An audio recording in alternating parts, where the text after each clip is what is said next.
नमस्कार। मैं अभिषेक बरनवाल एस्ट्रोलॉजिकल में आपका स्वागत करता हूँ। आज एक महिला की पत्रिका लेकर उपस्थित हुआ हूँ। ये पत्रिका, ये महिला जिनकी पत्रिका है, ये पीएचडी धारक हैं। पीएचडी की पढ़ाई की है इन्होंने, एमएससी करने के बाद पीएचडी किया है और एक विश्वविद्यालय में प्रोफेसर के पद से रिटायर्ड। रिटायर्ड शब्द से आप ये समझ गए होंगे, कम से कम ये 60-65 की तो होंगी। ये महिला आज की डेट में 74 वर्ष की, स्वस्थ है, विवाहित हैं और एक बेटे की मां है। सन 1952 का जन्म है।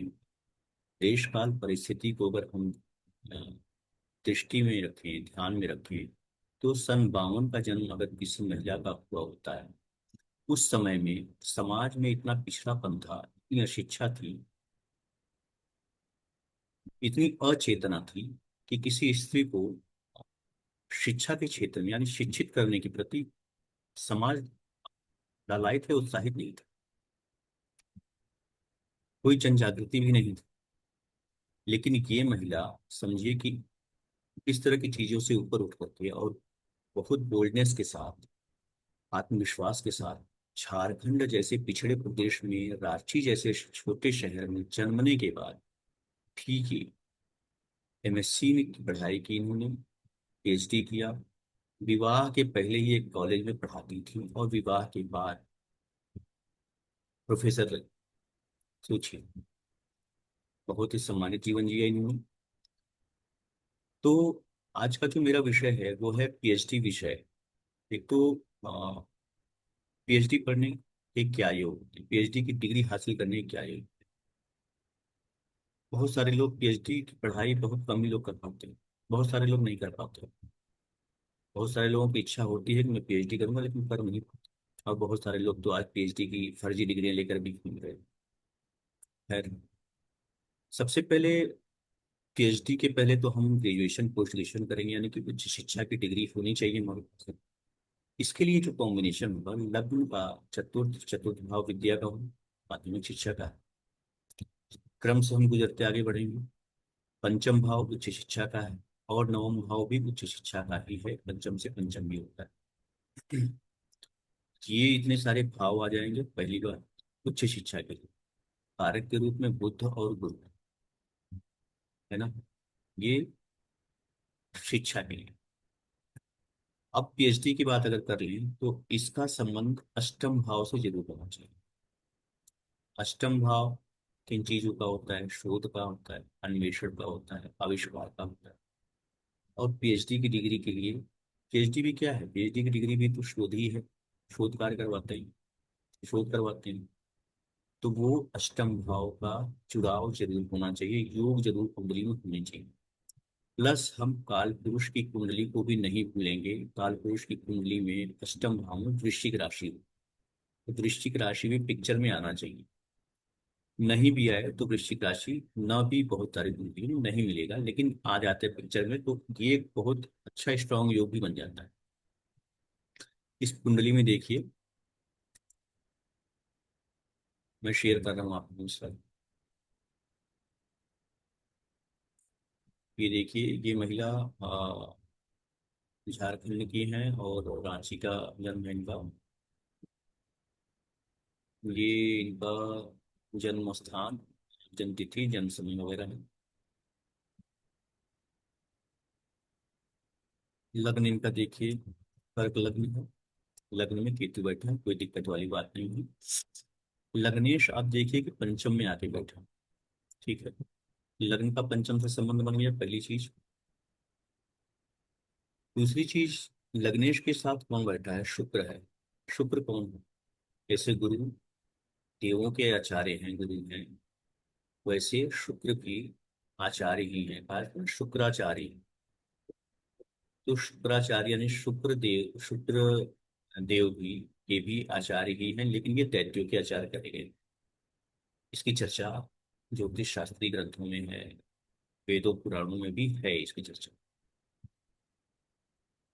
तो शुक्र के साथ चंद्र का कॉम्बिनेशन हो गया पंचम भाव में, यानी कि एजुकेशन, एक तो पंचम भाव एजुकेशन का है, शिक्षा का है, ऊपर से शुक्र आचार्य का साथ मिल गया लग्नेश, ठीक है। दो चीजें हो गई। ये तगड़ा इतना ही कॉम्बिनेशन बहुत हो गया हायर एजुकेशन के लिए, अगर चीजें अनुकूल हैं तो कुंडली। इसके अलावा और भी अच्छे योग बने हुए हैं। आप देखिए, नवम भाव भी पिक्चर मैंने बोला था, तो नवम का स्वामी कौन है? गुरु। और पंचम का स्वामी कौन है? मंगल। अब ये दोनों एक दूसरे की राशियों में एक्सचेंज हो गए, परिवर्तन हो गया। मंगल का गुरु से, गुरु का मंगल से, परिवर्तन योग हो गया। एक और योग बना हुआ है। दो ग्रहों का संबंध, चार प्रकार के संबंध होते हैं। एक तो आपने एक्सचेंज वाला संबंध देख लिया। एक और संबंध होता है कि किसी ग्रह का,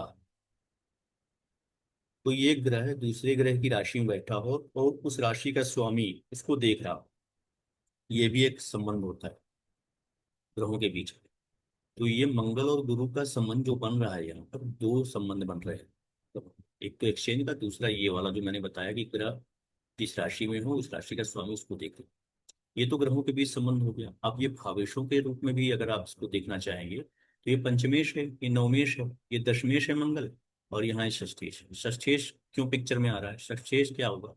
ये दशमेश, दशम भाव, द्वितीय भाव, छठा भाव, ये होता है अर्थ त्रिकोण। करियर से, प्रोफेशन से रिलेटेड ये भाव तीनों अच्छे होने चाहिए। अब यहाँ पर देखिए कि कितना अच्छा कॉम्बिनेशन बन गया। गुरु भी पिक्चर में आ गया। गुरु की, जो कहते हैं ना, गुरु की दृष्टि अगर मिल जाए तो बहुत शुभता आ जाती है फलों में। गुरु की दृष्टि द्वितीय को भी जा रही है, धर्म भाव पर। और दशमेश को भी, दशम में बैठा हुआ है, दशमेश को देख रहा है। नवमेश है खुद। ठीक है, तो नवमी का दशम के साथ संबंध भी एक बहुत अच्छा राजयोग होता है। तो इतने सारे अच्छी चीजें हो गई। तो यहाँ पे ये चीज एक स्पष्ट रूप से निकल के आ रही है कि जातिका हायर एजुकेटेड हो सकती है। ठीक। अब यहाँ आप देखिए, बुद्ध भी आ गया पिक्चर में। बुद्ध भी एजुकेशन देने का कारक है, और वो गुरु से दृष्ट है। गुरु पर भी बुद्ध की दृष्टि है। दोनों एक दूसरे के दृष्टि संबंध बना रहे हैं। ये ठीक है। अब आ जाते हैं पीएचडी पर। ये हमने यहाँ तक हमने समझा कि हायर एजुकेशन है कि नहीं, पक्का है, 100%। अष्टम भाव में देखिए, शनि की राशि है कुंभ। मैंने शनि ग्रह का भी चर्चा किया था, नहीं किया था। अष्टम भाव का कारक शनि भी आता है पिक्चर में पीएचडी के लिए। तो यहाँ तो शनि की राशि है, और शनि की राशि देखिए, बुद्ध की राशि में शनि बैठा है, अष्टमेश। ठीक है, ये एक कॉम्बिनेशन हो गया। और ये अष्टमेश पंचम को देख रहा है, लग्नेश को भी देख रहा है, शुक्र को भी देख रहा है। और पंचम में देखिए कौन सी राशि है? काल पुरुष की वृश्चिक राशि। काल पुरुष की वृश्चिक राशि पंचम में, उस राशि में कौन बैठा है? लग्नेश। उस राशि में कौन बैठा है? शुक्र, लाभेश। ठीक है, तो लाभेश भी यहाँ आया, तो यानी कि पंचम भाव की वृद्धि करेगा। पंचम भाव हमारी उच्च शिक्षा का है, यानी कि यही जाति का उच्च शिक्षा में वृद्धि करेगी, लाभ कमाएगी, है ना, आय होगा इससे, आय में वृद्धि करेगी। तो अब ये इच्छा शक्ति का भी भाव है, इच्छा पूर्ति का भी, इच्छा पूर्ति भी हो। इन चीजों को इस तरह से कई सारी बहुत सारी चीजें होती हैं जिनको हमको जोड़ करके योग बना कर आगे बढ़ना होता है, कि देखना होता है किस तरह का रिजल्ट आने वाला है। ये हो गया पीएचडी के लिए, बहुत अच्छा, बहुत सुंदर योग। अब आ जाते हैं हम कि जाति का प्रोफेसर बने तो इसका क्या योग था कुंडली में। सबसे पहले तो कर्म भाव की तरफ हम जाएंगे देखने के लिए कि वो उस पर क्या प्रभाव। कर्म भाव यानी दशम भाव। इस दशम भाव में एक गुरु बैठा हुआ है और बुध सूर्य की दृष्टि। किसी की भी कुंडली में दशम में अगर गुरु बैठा है तो तीन चीजें तो पक्का मान के चलिए, तीन में से एक क्षेत्र में वो होगा ही होगा। 90% कुंडलियों में आपको मिलेगा। या तो एजुकेशन के फील्ड में होगा, या फाइनेंस के सेक्टर में होगा, या तीसरा मेडिकल फील्ड में। गुरु सेवा का भी कारक है, मेडिकल फील्ड में भी ले जाता है। और एक और हो सकता है कानून के क्षेत्र में भी जातक हो सकता है। तो ये तीन चार फील्ड में जातक होगा ही होगा, 90% चार्ज में मिलेगा ही।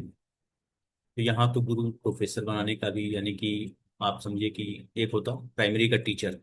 प्राइमरी का टीचर अगर हमें देखना है तो वो बुद्ध से हम देखें।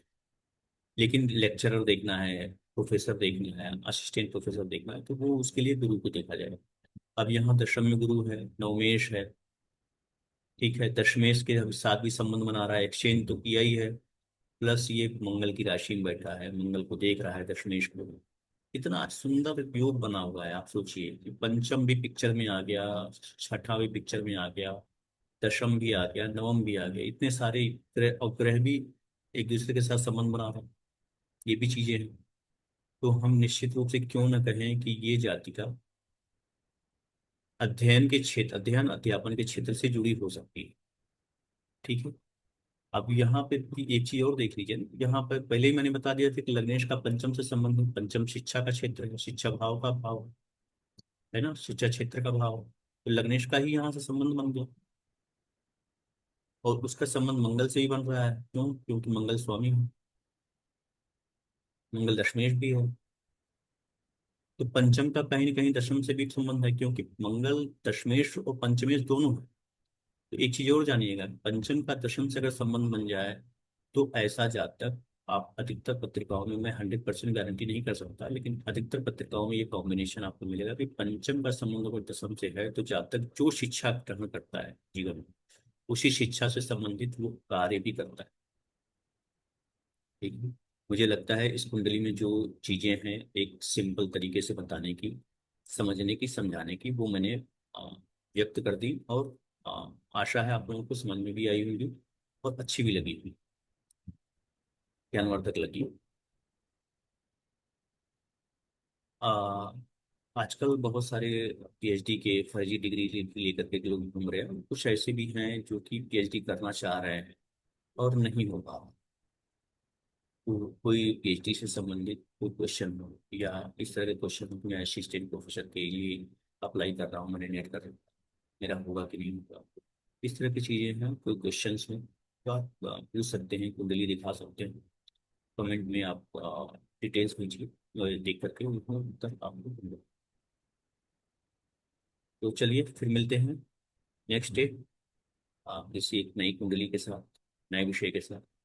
तब तक के लिए नमस्कार।